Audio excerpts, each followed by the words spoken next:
नमस्कार। प्रारब्ध पर आप सभी का स्वागत है। मैं अवनीश। आइए सबसे पहले आज के अतिथि का स्वागत कर लेते हैं। रंजय त्रिपाठी जी हमारे साथ एक बार फिर हैं प्रारब्ध के इस मंच पे। रंजय जी, बहुत बहुत स्वागत है आपका। नमस्कार। आपको और सभी दर्शकों को मेरा नमस्कार। नवरात्रि की शुभकामनाएं। माँ देवी सब पे कृपा बनाए रखें। जी, दर्शकों हमारी तरफ से भी और प्रारब्ध की तरफ से भी आप सभी को महापर्व नवरात्रि की शुभकामनाएं। दर्शकों, इस मंगल कामना के बाद आज हम जहां बात कर रहे हैं इंसेफेलाइटिस की, जापानी बुखार। पूर्वांचल और खासतौर से उत्तर प्रदेश का जो पूर्वांचल है उसका शहर गोरखपुर, जिला गोरखपुर, वो एपिसेंटर हुआ करता था। और क्या आप यकीन करेंगे कि 1970 के दशक के लगभग आधे के बाद यानी 77-78 से ये सिलसिला शुरू हुआ और बदस्तूर 2017 में एक बार चर्चा में आया। आज बहुत सारे लोग अगर इंसेफेलाइटिस के बारे में जानते हैं तो 2017 में उत्तर प्रदेश गोरखपुर में जो इंसेफेलाइटिस कांड हुआ हम उस पर भी आएंगे। लेकिन उसी के साथ ये भी चमत्कार हुआ कि आज जब हम 2024 के मुहाने पे खड़े हैं तो पूर्वांचल खास, मैंने कहा कि एपिसेंटर था। अच्छा रंजय जी, दर्शकों को यहाँ ये बता दिया जाए कि रंजय जी और मैं ये दोनों पूर्वांचल के उसी इलाके से आते हैं, उसी गोरखपुर से आते हैं जो एपिसेंटर रहा है इंसेफेलाइटिस का। क्या यकीन करेंगे कि आंकड़ों के हिसाब से जो सरकारी आंकड़े हैं 36 से 38 हजार बच्चों की मौत का, गैर सरकारी आंकड़े इससे भी बहुत ऊपर है। और सबसे बड़ा दंश ये कि ये बीमारी ऐसी बीमारी थी जो न सिर्फ जान से ही मारती थी बल्कि जिनको अगर जान से छोड़ भी देती थी तो सदा के लिए विकलांग बना के, अपंग बना के छोड़ देती। इतना भयावह। मैं जिले गिना दूं अगर तो कुशीनगर, देवरिया, आजमगढ़, महाराजगंज, सिद्धार्थनगर, ये उत्तर प्रदेश के जिले। और बिहार चले जाइए तो बिहार में बिल्कुल सीमा वाले जितने भी जिले हैं वो जिले, नेपाल का पूरा इलाका। साहब 700 से 800 का रेशियो था। हर साल बच्चे जून आते आते गोरखपुर के मेडिकल कॉलेज के इलाकों में आने जाने वाले लोग कांप जाते थे। लेकिन 2017 में अगर इंसेफेलाइटिस चर्चा में था दर्शकों, तो रंजय भाई आज भी चर्चा में होना चाहिए जब उत्तर प्रदेश के मुख्यमंत्री कहते हैं कि अब हम किसी भी वक्त इंसेफेलाइटिस से खुद को मुक्त घोषित करने वाले हैं। सर ये सफर क्या रहा है, जरा इसके बारे में बताइए। क्योंकि देखिए इसका पारा पारा, हिस्सा हिस्सा आप भी जानते हैं, मैं भी जानता हूं, हम दोनों ने जिया है, एक अनुभव भी है जी। देखिए, जापानीज इंसेफेलाइटिस से दो तीन मिथ हैं, जो एक नैरेटिव जो कि एक गढ़ करके लोगों को परोसा गया। क्योंकि बच्चों से एक सबको सहानुभूति होती है, तो जापानीज इंसेफेलाइटिस से सिर्फ बच्चे प्रभावित होते हैं, ये एक गलत है। इसमें बुजुर्ग, बड़े, बूढ़े, कोई भी जापानीज इंसेफेलाइटिस से प्रभावित हो सकता है। और क्योंकि बच्चों का अगर आंकड़ा दिया जाए, मर गए 5,000, 10,000, 20,000, तो वो ज्यादा भावनात्मक मुद्दा हो जाता है लोगों के लिए, मीडिया में बड़ा कहानी बन सकता है। दूसरा कि गोरखपुर एपी सेंटर रहा है। गोरखपुर एकमात्र वो जगह रहा है जहां पे जापानीज इंसेफेलाइटिस के उपचार के लिए जगह मिली थी। 27 जिले भारत के प्रभावित थे जापानीज इंसेफेलाइटिस से, जिसमें से 21 जिलों को अकेला गोरखपुर कैटर करता था इलाज के लिए। गोरखपुर, देवरिया, कुशीनगर, सिद्धार्थनगर, महाराजगंज, संत कबीर नगर, बस्ती, उधर सलेमपुर, लार, उधर आपका चंपारण, बेतिया, गोपालगंज, नरकटियागंज, नेपालगंज, गोपालगंज, वीरगंज, सोनौली से लेकर के आपका चितवन तक के ये 21 जिले जो जगह है, ये पूरा आता था, जो कि गोरखपुर आता था इलाज के लिए। गोरखपुर भी प्रभावित था। तो अब क्या होता है कि जब लोग मरते हैं ना, तो उसकी राजनीति का जो लाश की राजनीति होती है ना, क्या शानदार राजनीति होती है। लाश की राजनीति माने वाह, टेस्टी। तो क्या होता है कि जापानीज इंसेफेलाइटिस जो है ना, वो से मैं बहुत करीब से हूं, क्योंकि मेरी ग्रैंड मदर की डेथ 1980 में जापानीज इंसेफेलाइटिस से हुई थी। उनको जेई हुआ। हमारे 2 गांव हैं, एक तो जब गोरखपुर के पहले सहजनवा एक जगह पड़ता है वहां पे है, दूसरा उस जमाने में जिला गोरखपुर होता था, बाद में जिला हट करके महाराजगंज हो गया। और सोनौली से जो जो ठूठी बारी की एक रोड जाती है वहां पे एक जगह पड़ता है सिखवानी चौराहा, उसके पास परसा गांव है, वहां भी हमारा गांव है। बिल्कुल मेरा गांव खत्म होता है तो आपको वहां पे नेपाल का पिलर दिखता है। आप अवनीश जी बाई चांस मेरे साथ गए हुए हैं वहां पे। बिल्कुल। तो हमारे जो हमारी दादी और दादाजी वहां रहते थे और उस गांव पे रहते थे, और हम लोग रहते थे सहजना वाले गांव पे। तो एक दिन अचानक से आया कि बीमार हैं और वो गोरखपुर सदर अस्पताल में भर्ती हैं। इलाज हुआ, तमाम हुआ, लेकिन उनकी जो मानसिक जो अवस्था थी, वो बुखार तो हट गया, सब हट गया, लेकिन उनकी मानसिक अवस्था वो खत्म हो गई। वो किसी को कुछ भी कहने लगती थी, बिना कपड़ों के चल देती थी। उन मतलब कपड़े खराब हो रहे हैं, जो उनकी सफाई कर रहा है उसी को गाली दे रही है, उसी को मार रही है। ऐसा करते करते उन्होंने लगभग 3 महीने का नरकीय जीवन जिया, और फिर उसके बाद 3 महीने के बाद में वो फिर उनका देहांत हो गया। तो उस जेई को लेकर के हम लोगों के यहाँ पे एक कमेटी बनती थी, मतलब एक विलेज कमेटी। गांव गांव में ये हुआ कि क्या मच्छर से होता है, कैसे फैलता है, क्या होता है। तो पूरे गांव में हमारे दादाजी और सब लोग मिलकर के चेतना जगाते थे कि भैया बच जाओ इस मच्छर से, इस सीजन में बचा लो। तो क्या होता देते थे, कई घरों में हम ऐसे होते थे कि जो बिस्तर होता था ना, चारपाई, उसके ऊपर से पूरे दिन मच्छरदानी उतरती रही थी। वो बच्चों को अंदर डंडा मार मार के मच्छरदानी में रखते थे दिन में। मतलब वो हम लोगों ने वो यही देखा हुआ है। बिल्कुल ठीक है। तो जापानीज एंसेफेलाइटिस में 1978 के बाद से जो सरकारी आंकड़ा है, प्रति वर्ष 5000 से 6000 के बीच में बच्चे मरने का है। बड़ों के मरने का आंकड़ा लोग नहीं निकालेंगे, बच्चों की राजनीति होनी है ना। ठीक खैर, है। अब उसके बाद क्या होता है कि पूरे पूर्वांचल में जो है, देखिए, मतलब ऐसी स्थिति बनती है कि गोरखपुर जो है ना, एक बहुत बड़ा मेडिकल हब बन जाता है। मेडिकल हब कैसे बन जाता है कि एक समय आता है जब सोशल इंजीनियरिंग वाली राजनीति करने वालों का केंद्र में, बिहार में शासन आता है, और उसमें वो क्या होता है, अपने प्रदेश से डॉक्टरों का अपहरण, ये वो तमाम आपको किससे मालूम बिहार के। तो क्या होता है कि जो बिहार के, जो आपका उत्तर और पूर्वी Bihar up to Darbhanga, maximum doctors अपनी क्लिनिक वगैरह सब बंद करके सब लोग भागाए गोरखपुर, उठा के गोरखपुर आ तो गए। जो एक डॉक्टर सिन्हा जो किसी जेई के मरीज का नरकटियागंज में या मुजफ्फरपुर में इलाज करता था, वो गोरखपुर, उसका मरीज मुजफ्फरपुर में, वो डॉक्टर का हॉस्पिटल गोरखपुर में, और वो मुजफ्फरपुर से मरीज लिए गोरखपुर आ रहा है। ये देखा है, बिल्कुल। जी जी जी, ये हुआ। तो गोरखपुर में बहुत सारे प्राइवेट हॉस्पिटल्स खुलते चले गए। सरकारी अस्पताल के नाम पे एक सदर अस्पताल और एक वो अपना बाबा राघव दास मेडिकल कॉलेज। बाकी जो सदर अस्पताल देवरिया से, तो देखिए ये सब चीजें, और ये जो है इतने इक्विप नहीं थे कि इनका जो है इलाज हो, इनमें यहाँ पे जेई जैसी चीजों का इलाज होता रहे। अब समय बीतता गया, समय बीतते बीतते जो सबसे जो समय आता है वो आता है 1994-95 का, जहां से जापानीज एंसेफेलाइटिस को लेकर के बड़े बाबा जी, बड़े महाराज जी जो थे गोरखपुर के सांसद, उन्होंने गोरखपुर में जी उन्होंने जो है एक पेश किया कि गोरखपुर के अंदर में ये इलाज करने के लिए सुविधाएं जुटाई जाए। तो जाहिर सी बात है कुछ नहीं हुआ, कोई वो नहीं है। सबसे बड़ा और सबसे प्रमुख से मुखरता से जापानीज एंसेफेलाइटिस के को लेकर के जो एक लंबा एक भाषण दिया और एक लंबा आंकड़ा पेश किया, वो तत्कालीन गोरखपुर के सांसद महंत योगी आदित्यनाथ जी ने 1998 में रखा, जो अभी उत्तर प्रदेश के मुख्यमंत्री हैं।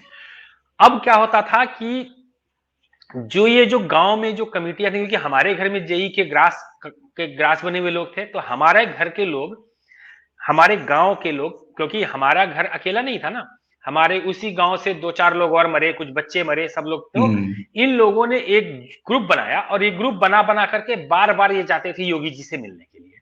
योगी जी महाराज जी कुछ कीजिए, ये कुछ कीजिए, कुछ कीजिए। तो योगी जी सारी बातें दिल्ली पहुंचाते थे कि दिल्ली में से सब चीजें यहाँ पे जो है कुछ मदद मिले, कुछ चीजें मिले, वैक्सीन मिले, तमाम चीजें किया करते थे। उसमें अब योगी जी ने एक लोगों को बोला कि तुम मेरे पास आते हो, एक काम करो, जितने ये पूर्वांचल के अलग अलग जगह के जो सांसद हैं, संत कबीर नगर का सांसद है, महाराजगंज का सांसद है, कुशीनगर का सांसद है, इनके पास भी तो जाओ। तो सब लोगों ने ग्रुप बनाया, उसमें मैं भी शामिल था।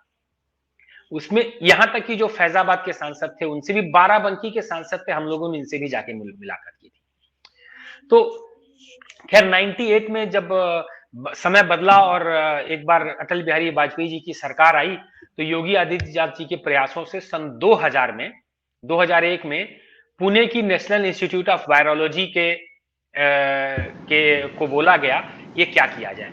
दर्शकों को ये समझा दूं कि ये जो क्या होता है कि अब बहुत सारी चीजें होती हैं कि जब आप बीमारी का इलाज जब पता लगाने जाते हैं, तो एक होती है पैथोलॉजी, जहां पे आपको वो थूक, खून, बलगम, स्टूल वगैरह का जांच करते हैं, वो डालते हैं सैंपल और वो तुरंत उसका ओडी, ऑप्टिकल डेंसिटी या तमाम चीजें बता करके वो बता देता है ये है या नहीं, या पॉजिटिव, ये इतना, वो अलग।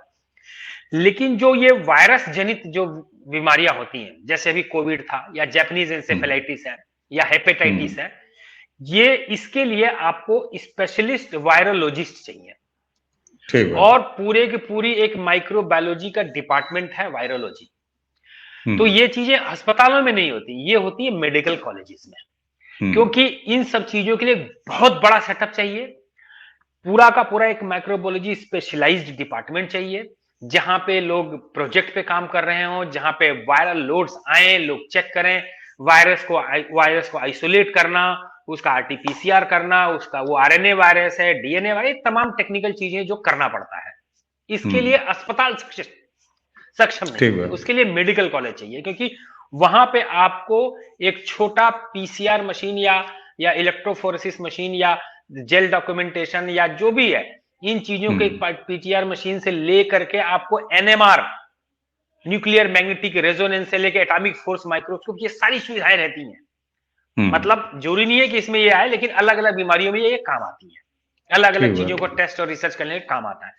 तो इस चीज की कोई भी सुविधा इस 27 इफेक्टेड जिले के आसपास कहीं नहीं थी, कुछ भी। 1998 में इंट्रोड्यूस हुआ ये जी हाँ। अब भारत में वायरोलॉजी के लिए, वायरस के लिए सबसे बड़ा जो शोध संस्थान है वो Indian council of medical research का national institute of virology Pune. तो उस समय सरकार ने एनआईवी को बोला कि क्योंकि ये वायरस जनित बीमारी है, तो आप जरा इसके बारे में कुछ कीजिए। तो 2 कमरे का एक सेंटर बना बाबा राघवदास मेडिकल कॉलेज में सन 2001 में। ठीक। और उसके लिए ये हुआ कि हम एक एनआईवी की पूरी सेंटर बनाएंगे, ये बनेगा, वो बनेगा, तमाम चीजें बनेंगी। शुरुआत में इन लोगों ने यही किया कि पहले यहाँ पे पहले स्टेब्लिश करो, पहले पता लगाओ, सैंपल कलेक्ट करो, ये चीजें तमाम रिसर्च की चीजें हैं। उसके लिए क्योंकि इमीडिएट ये सारी चीजें सेट हो नहीं सकती हैं, बिल्डिंग बननी है, जगह, तो एनआईवी को इस पुणे सेंटर पे क्या किया कि इन्होंने यहां से सैंपल कलेक्ट करो और इसको पुणे भेजो, वहां पे सारा स्टडी होगा। तो यहां से वो पुणे जाता रहा। 2002 में एक और बजट सैंक्शन हुआ कि आप इस एनआईवी को एक फुल फ्लेज लेबोरेटरी यहां पे बनाना चाहिए। खैर ये चीजें लॉन्ग प्रोसेस होती हैं, और फिर उसके बाद में जो है 2004 का समय आया और अटल बिहारी वाजपेयी जी की सरकार जो है वो चली गई, और जी एनआईवी 2 कमरे में सिमटा रहा, और 2008 तक ये जो है ये सिर्फ और सिर्फ ये एक sample collection and sending to Pune centre के रूप में काम करता रहा। चलिए, अब क्या होता है, इन सारी चीजों में दोनों केंद्र और राज्य दोनों सरकारों को बहुत सामंजस्य से काम करना पड़ता है। सामंजस्य से काम कीजिए, मिल बांट के काम कीजिए, जो आपकी जिम्मेदारी है आप पूरा कीजिए, आपकी जिम्मेदारी आप पूरा कीजिए। नेशनल इंस्टीट्यूट ऑफ वायरोलॉजी केंद्र सरकार की संस्थान है, बाबा राघव दास मेडिकल कॉलेज गोरखपुर उत्तर प्रदेश शासन का, उत्तर प्रदेश राज्य का है। दोनों में सामंजस्य बनाना चाहिए, दोनों को जगह देना चाहिए, दोनों को आसपास में।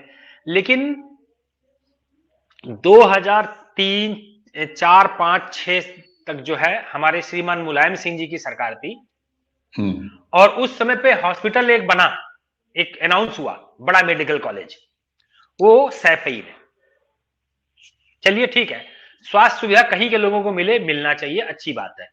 लेकिन एक जहां पे एक शहर जो कि जूझ रहा है, हर साल 30-40 हजार बच्चे जहां पे मरी जा रहे हैं, 10-12 हजार एडल्ट मरी जा रहे हैं, 50 हजार की, मतलब बाबा राघव दास मेडिकल कॉलेज के कॉरिडोर में जो है हाथ में मतलब जगह नहीं मिलती तो लाठी लगा लगा करके, और उसके ऊपर में देखा होगा वो गोबर का एक स्टैंड बना के उसमें लाठी लटका करके डंडा रस्सी से बांध के उसके ऊपर में ग्लूकोज की बोतल डाल करके मरीजों को ऐसे चढ़ के ग्लूकोज चढ़ाया था। हम लोगों ने अपनी आंखों से देखा है, आपने देखा है, गोरखपुर के लोगों ने देखा है, कॉरिडोर में बाहर वो रिसेप्शन के जय, मतलब कहाँ मरीज लेटे हम लोगों ने बाबा राघवदास मेडिकल कॉलेज में नहीं देखे हैं।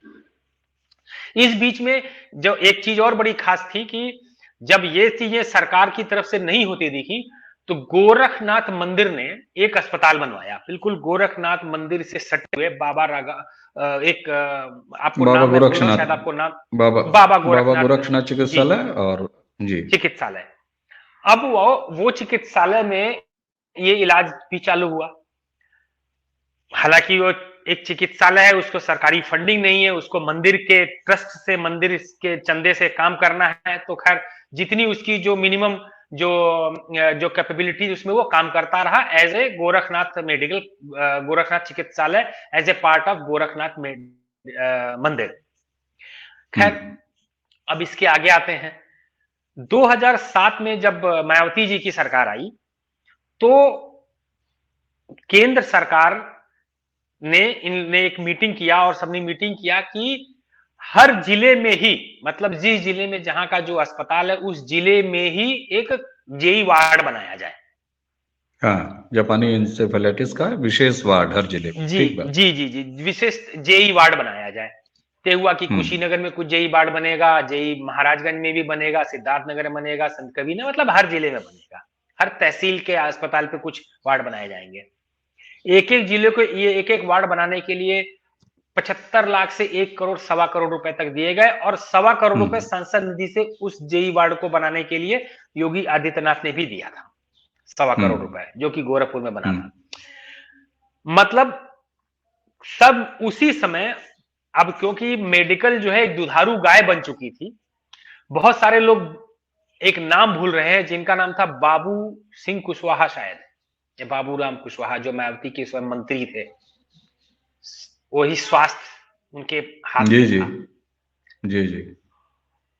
और जिलों में जेई वार्ड बनाने के नाम पे, जेई इलाज के नाम पे, नेशनल हेल्थ मिशन के नाम पे, इसके नाम पे मायावती सरकार ने उस जमाने का 2007 से 2012 के बीच का लगभग 1,500 करोड़ रुपए का स्वास्थ्य घोटाला किया था, जिसके चक्कर में बाबू सिंह कुशवाहा जेल भी गए थे। तो बहुत सारे बड़े बड़े मेडिकल के लोगों ने तो अब देखिए कि दर्द सबको था बच्चों के मरने का, दर्द सबको, रो सब रहे थे, लेकिन पैसे भी माल उसी से बना रहे थे। वाह टेस्टी लाश की राजनीति, वाह टेस्टी डेड बॉडीज। अब क्योंकि एम्स का समय आ गया था, अटल बिहारी वाजपेयी जी ने 6 एम्स घोषित कर दिए कि 6 एम्स बनेंगे, और एम्स दीजिए हमको, ये बोल करके हमारे योगी जी ने जो है ना दिल्ली में धरना देना चालू किया। और हमारे जैसे लोग, जो कि मैं था, जो कि मैं स्वयं उसमें शामिल था, हमारे जिले के 5-7 लोग आते थे यही लखनऊ, हम लोग ग्रुप बनाते थे, हम लोग जाते थे अलग अलग सांसद के पास। तो उस पीरियड में तो एम्स घोषित एम्स तो दिए गए, लेकिन एम्स जो है वो गोरखपुर के लिए नहीं घोषित हुआ, 2004 से 2012 के बीच में। 2012 में एम्स उत्तर प्रदेश में एक आएगा, इस चीज की घोषणा की गई सरकार के द्वारा, केंद्र सरकार के द्वारा, कि हम एक एम्स देंगे उत्तर प्रदेश यूपी को। ठीक। तो लोगों को ये हुआ कि एम्स आ जाएगा, all India institute of medical science आएगा, तो फिर कम से कम हम गोरखपुर में आ जाएगा तो हमको बहुत जेई से सुविधा हो जाएगी। हाँ, लैब सुविधा हो जाएगी, लैब वगैरह का। हाँ, ये सब एक झटके में एक सेंट्रल का बजट होगा और एक ही जगह सब हो जाएगा। ठीक बात। जी। इसके लिए हमारे सारे जो लोगों के गांव के लोग, मैं उस मीटिंग में नहीं गया था, मेरे गांव से और सब जगह से लोगों ने, सब लोग गोरखपुर गए और योगी जी का धन्यवाद देने के लिए। योगी जी ने बोला कि तुम सब मूर्ख, योगी जी की जैसी भाषा है, मूर्ख हो, चलो जाओ भागो यहां से, जा करके पहले अपने सांसदों से बात करो, संत कबीर वाले और वहां वाले सब सांसदों से बात करो, क्योंकि एम्स उत्तर प्रदेश में घोषित हुआ है। लेकिन मैं, क्योंकि उस कमेटी, जो संसद में जो कमेटी बनी जाती है अलग अलग कमेटी में, उस कमेटी में योगी जी भी सदस्य थे। एकमात्र ऐसे थे जिन्होंने गोरखपुर के में एम्स के लिए घोषणा के पक्ष में थे, बाकी कोई भी वो एम्स गोरखपुर में देने के लिए इच्छुक नहीं था, क्योंकि सोनिया गांधी जी का मन था कि ये एम्स रायबरेली में बने। रायबरेली में, ठीक बात। तो हम लोग उस समय कांग्रेस के सांसद, जो Kushinagar was one of the very highly effective जिला, इफेक्टेड ऑफ जेई, मतलब कुशीनगर से गाड़ियों का रेला चलता था गोरखपुर के लिए, बहुत लाइन से। बिल्कुल सही। अगर ध्यान हो तो लाइन से रेला आता था। हम लोगों ने कुशीनगर के सांसद आरपीएन सिंह और उस समय के पेट्रोलियम मंत्री से मिले और कहे कि आप अपने बताइए, ये दीजिए। उन्होंने कहा नहीं, हमारी नेता चाहती है रायबरेली में बने, तो ये रायबरेली में बनेगा, मैं उसमें कुछ नहीं कर सकता, साफ बोला उन्होंने। फिर हम लोग ली मेरिडियन होटल दिल्ली के पास वाले गोलचक्कर के पास तत्कालीन महाराजगंज के सांसद हर्षवर्धन सिंह, जो कि सुप्रिया श्रीनेत, वो गाली वाली मैडम जो कांग्रेस की, उनके पिता, हम लोग वहीं पे मिले और हम लोगों ने बोला, और उन्होंने, मालूम है, हम बोले कहां से आए, बताए महाराजगंज से, बुलाओ। गए और बोले बताओ काम, बोले कि जो एम्स आ रहा है, एम्स नाम सुनते ही हर्षवर्धन ने भद्दी भद्दी गंदी गंदी लोगों को गालियां दिया और कहा भागो यहां से, एम्स बनेगा रायबरेली में। मतलब जो बेइज्जती सही लोगों ने, आप विश्वास नहीं करेंगे। अच्छा, वहां से भगाए गए, सुनिए, वहां से भगाए गए। निर्मल खत्री कांग्रेस के समय अध्यक्ष हुआ करते थे, वहां गए, वहां से भगाए गए। निर्मल खत्री यहाँ के सांसद थे, अयोध्या फैजाबाद तक से। पीएल पुनिया के यहाँ पे भी गए थे, वहां से भी लोग भगाए गए। नहीं, सांसद थे कांग्रेस के। अच्छा, बाद में सांसद। ठीक, कांग्रेस से सांसद हो चुके थे। तो खैर, जो है एम्स आ गया रायबरेली, और जब रायबरेली, आप रिकॉर्ड उठा के देख लीजिएगा, जब रायबरेली में एम्स बनेगा, जब घोषित हुआ, अभी शायद घोषणा करके संसद भवन खाली भी नहीं हुआ था, लोग बाहर भी नहीं निकले थे। उसके पहले तब यहाँ के उत्तर प्रदेश के मुख्यमंत्री श्रीमान, ये क्या नाम है, ये मुलायम सिंह के बेटे का, जो टोटी चोर टाइप का है, क्या नाम है जिसको टोटी चोर लोग बोलते हैं, क्या नाम है? अखिलेश जी की बात तो नहीं कर रहे हैं? अखिलेश, हाँ, अखिलेश है ना। अच्छा। तो वो मुख्यमंत्री थे ना, निकले नहीं पाए, और विद इन फ्यू आवर्स 200 एकड़ जमीन रायबरेली में उपलब्ध है एम्स के लिए, उसने घोषित कर दिया। ये रही गोरखपुर, जहां पे जापानीज इंसेफेलाइटिस, और अखबारों में हर नेता, गोरखपुर में इतने बच्चे मर गई, गोरखपुर का सांसद क्या कर रहा है, राजनीति, और मिला के राजनीति हो रही गोरखपुर के नाम पे। और एक सांसद खलीलाबाद संतकबीर नगर के भालचंद यादव अब नहीं रहे, उनसे हम लोग ये लखनऊ के गेस्ट हाउस में मिले थे, जो ये वीआईपी गेस्ट हाउस है, वहां पे जाकर के कि जी आप भी कुछ करिए, इस जिले के भी बच्चे हैं, धरना दीजिए, प्रदर्शन कीजिए, आप बोलिए कि भाई एम्स गोरखपुर को चाहिए। तो उनका ये कहना था, सांसद महोदय का, कि अरे कौन हमरे तोहरे घर के लेके मरत है यार, मच्छरदानी लगाओ जाकर के, वहां लग रहा है ना एम्स में, अरे जैसे गोरखपुर में लगी तो मरीज रायबरेली चले जाएंगे इलाज कराने। हमको भैया गोरखपुर में, ये इन लोगों की बुद्धि थी कि गोरखपुर के बच्चे मर रहे हैं, इन लोगों को लगता है क्योंकि गोरखपुर में बच्चे मर रहे हैं गोरखपुर में लोग मर रहे हैं तो इन लोगों की ये सोचती कि गोरखपुर के मर रहे हैं, उसकी जिम्मेदार ठीक, गोरखपुर का सांसद है। और बिल्कुल। भालचंद्र यादव ने कहा था जब तक आपका सांसद वो रहेगा आपको एम्स नहीं मिलेगा, हम बताए दे रहे हैं। मतलब this was Bhalchandra Yadav statement. कह रहे हैं वो सब लोग दिल्ली में कह रहे हैं जब तक वो सांसद रहेगा नहीं मिलेगा। खैर मतलब जो चीज, क्योंकि हम लोगों ने जा करके उस चीज की लड़ाई लड़ी है, हमने मांग किया, सांसदों से मिले हैं, लोगों से मिले हैं, मंत्रियों से मिले, तो हम सब बातें जान रहे हैं क्या हुआ। ठीक तो बात है, 2012 तक ये, फिर उसके बाद लोकसभा के चुनाव होते हैं और आता है 2014। 2014 के चुनाव में मोदी जी की सरकार बनती है और सरकार बनने के बाद में उस समय के health minister JP Nadda ji ने जो पहली 2015 में बजट बना, तुरंत एम्स घोषित किया, हमको गोरखपुर में एम्स दे रहे हैं। 2015 के फरवरी के बजट में एम्स गोरखपुर अनाउंस हो गया और 2017 जब तक की फरवरी तक, जब तक कि इनको लात मार के पब्लिक ने भगा नहीं दिया, तब तक जमीन नहीं दिया, तब तक जमीन नहीं दिया गोरखपुर में इसने। अखिलेश यादव जिस रायबरेली के लिए अभी संसद भवन से भाषण करके ये लोग निकले नहीं, उसको 200 करोड़ उसके लिए ओपीडी के लिए बिल्डिंग ना दे दी, गोरखपुर में 1.5-2 पौने 2 साल तक इन्होंने जमीन तक नहीं दिया। बिल्कुल रंजन जी, ये इस्टेब्लिश फैक्ट है, 2000 इस्टेब्लिश फैक्ट है जी। 2015 में फिर एम्स फिर 2017 में हमारे योगी जी आए, तत्काल जो है एम्स की जगह निश्चित की गई और एम्स इस्टेब्लिशमेंट किया गया। लेकिन इसमें एक और बीच में चीज आती है, आप क्या एम्स जेई को खत्म कर देगा? नहीं। क्या एनआईवी का सेंटर जेई को खत्म कर देगा? नहीं। खत्म होगा जब आप उसमें फैसिलिटी रखेंगे, खत्म होगा जब आप ऐसे हर जिले में फैसिलिटी बनाएंगे, खत्म होगा जब हर जिले में इन चीजों का जेई ना फैले उसका इंतजाम करेंगे, एम्स आने की जरूरत ना पड़े, किसी जगह पे जरूरत ना पड़े, उसके लिए आपको वहां पे काम करना पड़ेगा। और अगर आप एम्स आए तो आपको समूचा प्रॉपर इलाज मिले, उसके लिए एम्स चाहिए, आपको बीमारियों से बचने के लिए, इलाज कराने के लिए एम्स चाहिए।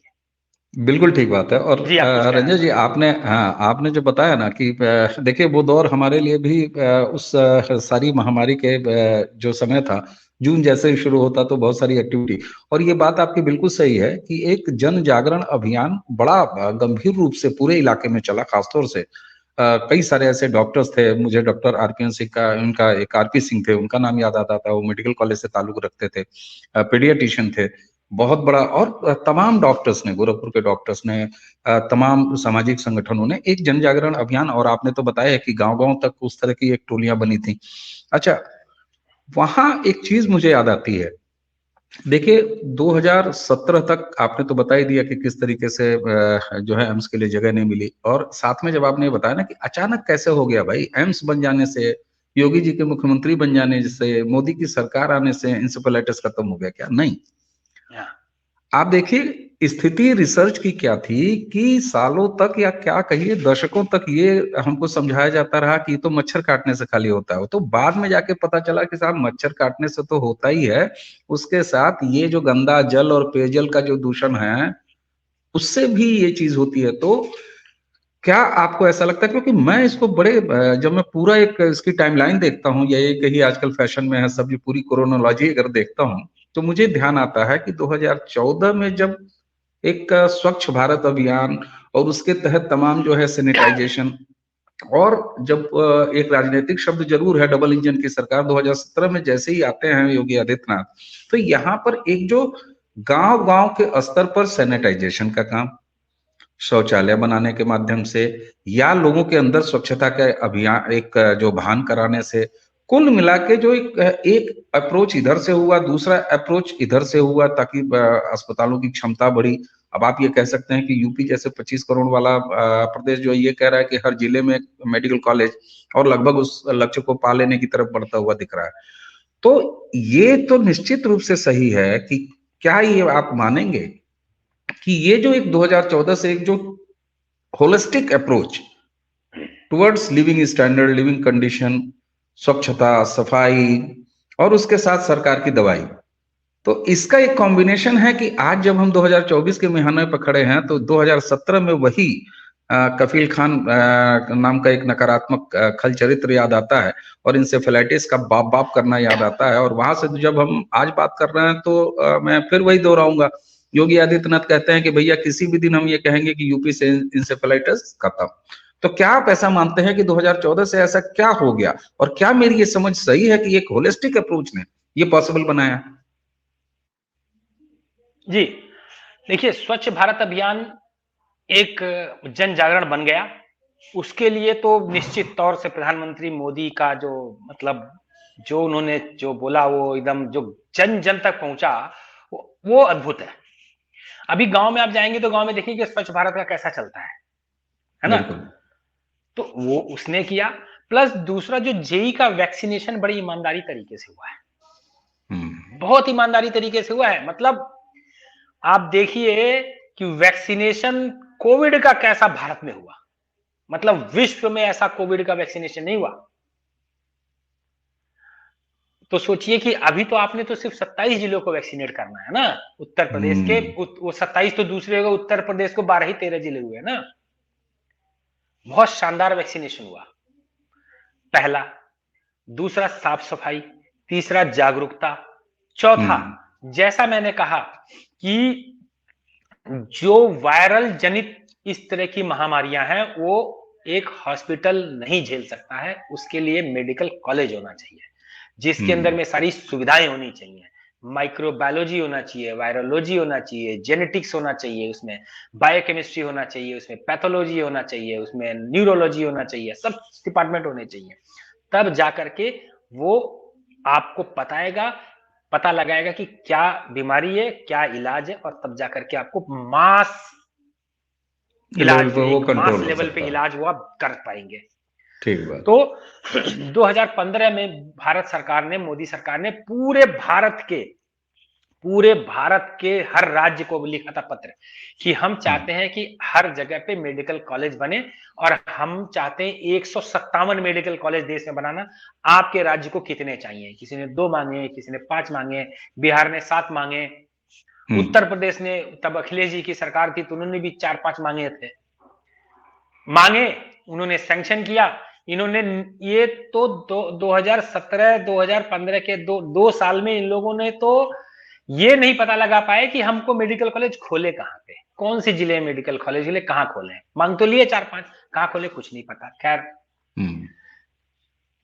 इन्होंने क्या किया, वो एक ये किया था कि जो जिले अस्पताल हैं वहां पे जाके मेडिकल कॉलेज की बोर्ड टंगवा दिए थे। मेडिकल कॉलेज एक अयोध्या में टंगवाया था, एक मतलब 4-5 टंगवाए, कहां टंगवाए वो रिकॉर्ड में भी नहीं है कहां टंगवाए इन्होंने। फिर जब योगी जी की सरकार आई तो योगी जी ने जब वो सारी डॉक्यूमेंट आए, तब उन्होंने बोला कि तक हमको तो 157 मांगा है ना पूरे देश भर में, केंद्र सरकार के पास तो रिकमेंडेशन 50 से कम का आया है मांग पूरे देश में मिला के, तो 107 जो बच्चे हैं वो हमको दे दो भाई। उत्तर प्रदेश भाई, केंद्र सरकार 157 मेडिकल कॉलेज दे रही है, पूरे देश भर से 50, 51, 52 या 60 की मांग आई है, तो बचे हुए हमको दे दो। तो योगी जी ने सीधे 81 मेडिकल कॉलेज मांगे। तो उन्होंने कहा भाई ठंड रखो, 81 नहीं होता है भाई, उन्होंने मुझे हर जिले में एक मेडिकल कॉलेज खोलना है। उनका पहले 30 ले लो, उनका नहीं 30 सगुन के हमें एक और दो, 31 चाहिए। तो 31 मेडिकल कॉलेज जो है वो चिन्हित हुए 21 जिलों में। तो आप कुशीनगर हो, देवरिया हो, महाराजगंज हो, संत कबीर नगर हो, बस्ती हो, आपका सिद्धार्थ नगर हो, देवी पाटन, गोंडा में 2 जिला, गोंडा और देवी पाटन 2 जगह मुख्यालय। हाँ ठीक जी, क्योंकि है ना। तो ऐसे ऐसे बांदा, बिजनौर, लखीमपुर, बाराबंकी, ऐसे करके 31 मेडिकल कॉलेज जो है वो किए गए, जिसमें से जो कि सारे एक साथ चालू किए गए, जिसमें से लगभग 20 मेडिकल कॉलेज योगी जी के पहले कार्यकाल के समय पे ऑपरेशनल हो चुके थे, इंक्लूडिंग देवरिया आपका चालू हो गया था, ये आपका बहराइच चालू हो गया था, क्योंकि क्या होता है ना, ये तराई इलाके में ज्यादा फैलता है ना ये जापानीज एंसेफेलाइटिस। वहां पे धान की खेती होती है, पानी बहुत होता है, पानी में मच्छर खूब पनपते हैं। तो बहराइच, देखिए बहराइच, सिद्धार्थनगर, देवी पाटन, महाराजगंज, कुशीनगर, पूरा उधर का पूर्वांचल का तराई कवर कर पूरा लिया। तराई का बेल्ट जो है, ठीक बात। यस और यस। उससे जो है तो आपका जो है बिहार का जो है वो आपका ये आ गया, गोपालगंज आ गया, और इधर जो है वाल्मीकि नगर, बल्कि उधर नेपाल का तो एक बड़ा इलाका बन जाता था वो पूरा, जी। है ना, जो तराई का तो है। हाँ, तो खैर एनीवे मेडिकल कॉलेजेस बने। अभी मतलब लक्ष्य है कि 81 medical college, every district will have its own one medical college in Uttar Pradesh. मेरे ख्याल से 50 तो कंप्लीट हो जाएंगे योगी जी के सेकंड कार्यकाल तक, जो ऑपरेशनल हो जाएंगे पूरे। तो हम्म। अब क्या होता है बीच में, क्या होता है, ये जेफनीज एंसेफेलाइटिस जो है ना, एक कमाई का बहुत तगड़ा साधन भी था। गोरखपुर तो वैसे भी बहुत। मेडिकल कॉलेज, मेडिकल का एक बहुत बड़ा हब है। कंपनियां, मेडिकल की जो कंपनियां है ना, वो गोरखपुर के लिए एक वाइस प्रेसिडेंट सेल्स रखती है अकेले गोरखपुर के लिए। बिल्कुल बिल्कुल। क्योंकि वो उसको जो सामाजिक सामाजिक चेतना वाले, जो ना सामाजिक लड़ाई लड़ने वाले, वो बिहार में जो है ना, वो कि जहां पे जाति जनगणना और तमाम चीजों की दुनिया भर के मतलब सारे के सारे इस उल्टे काम होते हैं, इतने वहां के खुरापात, जितने डॉक्टर उन्होंने भगाए वो सब गोरखपुर में है। ठीक बात। गोरखपुर का कोई ऐसा सड़क नहीं है जिसके ऊपर में 5 क्लिनिक ना हो, ठीक बात है। और और उस एक 5 समय तो क्लिनिक में मतलब, 3 बिहार के डॉक्टर की ओनरशिप ना हो। सब बिल्कुल भाग के ठीक आ गए बात ना है। इधर। और गोरखपुर की तो क्या स्थिति होता ये है है, कि मैं उसी में रंजय भाई ये जो आपके जरिए मैं दर्शकों दर्शकों से भी बताऊं, तो गोरखपुर का शहरी होने के नाते मेरा अपना अनुभव है भाई साहब। चाहे वो रेलवे स्टेशन हो, चाहे बस अड्डा हो, चाहे इधर बिहार की तरफ से आने वाली जो बसें हैं उनके अड्डे हों, रिक्शे वाले, ऑटो वाले, एक बाकायदे जो है दलालों का पूरा रैकेट, जो उसका मतलब अगर सभ्य भाषा में अगर बोलिए तो सेल्समैन बोल दीजिए, मुझे कोई आपत्ति नहीं है, लेकिन है वो दलाल ही। और वो इन डॉक्टर्स के यहाँ लेके जाते थे। अच्छा, इंसेफेलाइटिस की जब हम बात करते हैं तो आप देखिए कि यही मीडिया है, यही वो तमाम विपक्ष में बैठे हुए, चाहे नेती हो चाहे नेता हो, 2017 में जो तांडव मचाया गया था इंसेफेलाइटिस को, है ना। अभी एक फिल्म का कोई जिक्र कर रहा था, हालांकि वो फिल्म हमने देखी नहीं है, वो बुढ़ापा, बूढ़े आदमी की जवानी है, नहीं सॉरी, वो खाली जवान टाइप का कोई ऐसी फिल्म है हाँ किसी वो बूढ़े की। हाँ वो एक है ना, वो एक्टर है, उसका क्या नाम है, वो शाहरुख खान। खैर, शाहरुख खान, अच्छा शाहरुख खान। हाँ, तो उसकी एक कोई फिल्म आई है, उसमें बाकायदे उस डॉक्टर कफील जो ऑक्सीजन चोर और जिसने बच्चों के अरे मतलब जान लेने का प्रयास कर दिया किया, है ना, और उसके बाद फरार रहा, कैसे उसका क्या हुआ दर्शकों को पता है, नहीं पता है तो थोड़ा सा याद भी करिए, हैं। तो देखिए देखिए, उसको, मैं एक मिनट उसके बताता हूँ। कैरेक्टर को उस कफी फिल्म में रखा है साहब, है ना, उसको इस तौर पर आप प्रोपेगेंडा देके फैलाया गया। लेकिन वहीं जब देखा जा रहा है कि अब 2023-24 आते आते इंसेफेलाइटिस जड़ से खत्म होने के मुहाने पे है। यो अभी इसी 4 अक्टूबर को योगी आदित्यनाथ ने बोलते हुए कहा कि अब वो दिन दूर नहीं कि जब हम जल्दी अपने आप को इंसेफेलाइटिस से मुक्त घोषित कर दें। मीडिया और तमाम जो टीआरपी खोर हैं, चाहे जो है लाश के आगे कैमरा लगा के और माइक्रोफोन लगा के पूछने वाले हैं, और श्मशान घाटों से बैठ के वीडियो करने वाली वो तमाम रक्काशाएं, आखिर ये कहाँ गायब हो जाते हैं? क्यों नहीं इस ऐतिहासिक सफलता पर बात होती है कि 6 से 7 सालों के अंदर 40 से 4 दशकों से होने वाली इस महातांडव, जो कि हजारों बच्चों की मौतों का जिम्मेदार है, उसको खत्म करने के मुहाने पर खड़े हैं। और इंसेफेलाइटिस ये गर्व से कह सकते हैं कि अब खत्म हो रहा है। क्यों चुप्पी रहती है?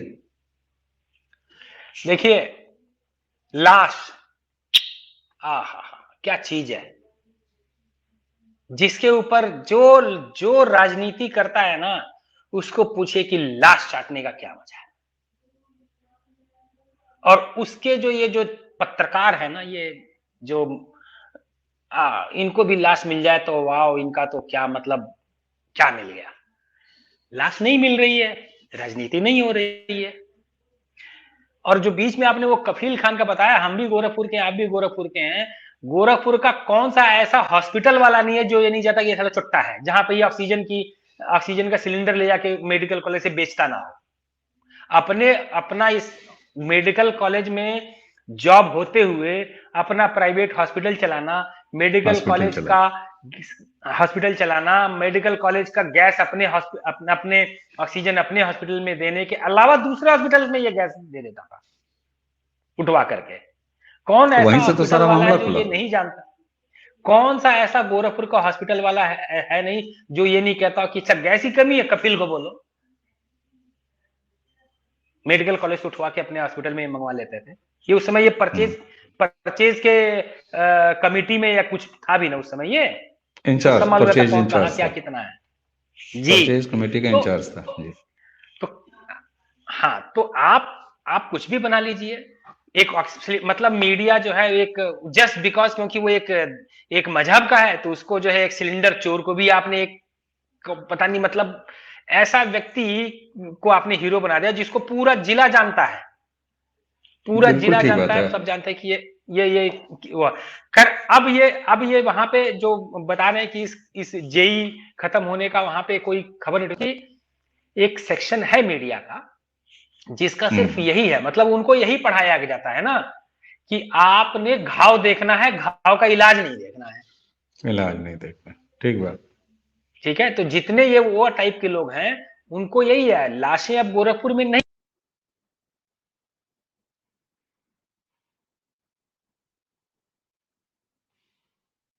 इलाज हो जा रहा है, वहीं पे जाकर के टेस्टिंग हो रही है। देवरिया में जो मेडिकल कॉलेज है, देवरिया में का मेरी देवरी गोरखपुर नहीं आ रहा है, वहीं देवरिया के मेडिकल कॉलेज में इलाज करा ले रहा है। बहराइच वाला भी करा ले रहा है बहराइच में, ठीक है। तो वो आ नहीं रही, तो बिल्कुल ठीक गोरखपुर बात। में वो जो एपी सेंटर जो बोला था Gorakhpur is the AP centre of, अरे गोरखपुर पे भैया लोड था 27 जिलों का। तो ठीक बात। बच्चा अगर गोपालगंज से आके गोरखपुर में था तो भी अरे गोरखपुर का बच्चा मर गया। बच्चा वो बिल्कुल ठीक बात है। वीरगंज नेपालगंज से आके गोरखपुर बच्चा मर गया। गोरखपुर। अब ड्यू टू प्रॉपर इम्यूनाइजेशन माने vaccination, due to proper cleanliness, लोगों में जन जागरण, अच्छा इलाज। आज की डेट यह है कि शायद लास्ट ईयर दो डेथ था, दो बच्चे, बिकॉज ऑफ दो, जेई, केवल दो। दो जी डेथ जी। था। इस साल अभी तक कुछ नहीं दिया है, अभी तक कुछ नहीं है। और मैं वही कह रहा हूँ ना कि ये किड्स ना एडल्ट, ना किड ना ना एडल्ट। के अब बिल्कुल। और अगर आप इस उपलब्धि को आप मान लीजिए, आप लास्ट चाटू हैं, पत्रकार हैं, लास्ट चाटू नेता हैं, तो आप कैसे बता सकते कि यार लाश नहीं बन रही है वहां पे। लाश नहीं बनती बताया जा तब तो सकता। तब ये फैलाते ना। बिल्कुल तो बिल्कुल। अब और और जो दूसरे पत्रकार हैं, भाई 90% पत्रकार तो लास्ट चाटू और नेता लास्ट चाटू है ना। और उनको ये भी है हम्म, कि अगर बता दिया कि गोरखपुर से जेई का खत्मा हो गया है, तो हाँ भैया हाँ आप योगी आदित्यनाथ को आगे बढ़ा दे रहे हैं ना, जिसके पीछे आप सन हाँ। 1998 से पड़े हैं, जिसका कुछ बिगाड़ नहीं पाए, किसका एक रोआ नहीं नोच पाए, उसके पीछे आप 1998 से पड़े, आपको कुछ नहीं पाए। अब आपको मजबूरी में, क्योंकि बच्चे नहीं मर रहे हैं, तो आपको मजबूरी में उनको बताना पड़ेगा भाई 5 साल की सरकार में तो ये तो माहौल बदल गया, चीजें बदल गई, 6 साल बिल्कुल हुए सरकार के बिल्कुल और जेई मुक्त जिला होने जा रहा है। तो कैसे बोल सकते बिल्कुल। हैं आप, नहीं बोल सकते। बिल्कुल ठीक बात हाँ, है। और अगर 2-4 लाश कहीं मिलती तब तो हल्ला मचाने तो मजा आता, सब चाहते उसको चाटते और चाटते हुए उसको दिखाते कैमरा पे, देखो भाई, है ना। ये ये ये बदतमीज निहायत ही घटिया किस्म के लोग हैं, इनका तो सर बात ही नहीं करना चाहिए। बिल्कुल ठीक बात है। और शायद यही वजह है कि आप देखिए, मतलब 4 दशक हो गए थे साहब, और इतनी बड़ा अचीवमेंट है, ऐतिहासिक अचीवमेंट है। अगर सिर्फ इसी को एक सामने उदाहरण रखा जाए तो ये पिछले 6-7 सालों की जो भी अभी तक दूसरा टर्म योगी आदित्यनाथ जी का रहा है, कि आज वो ये कह पाने की स्थिति में है। और देखिए उनका भी जुड़ाव, जितना हम और अजय जी बैठ के बतिया रहे हैं और ये दम दम भर रहे हैं कि हम लोग वहां से आते हैं इसलिए हम लोगों को पता है। अरे भाई साहब, योगी जी भी वहीं से लगातार सांसद, उन्होंने झेला है। वो मेडिकल कॉलेज में वो बच्चों की रुलाइयाँ, परिजनों की रुलाइयाँ, स्टेशन पर एक समय ये था कि हम जैसे शहरी जो है ना, वो मेडिकल कॉलेज की तरफ निकलते नहीं थे जून जुलाई के महीनों में, कि छोड़िए यार, वहां तो केवल रोआ रोवाई और लगातार जो है इस तरह का जो है भयानक तांडव मचा हुआ दिखाई देता था। आज एक संकल्प, जिसको हमने कहा था ना कि एक होलिस्टिक अप्रोच की वजह से ये संभव हुआ है, और रंजन जी ने उसको बड़े विस्तार से बताया।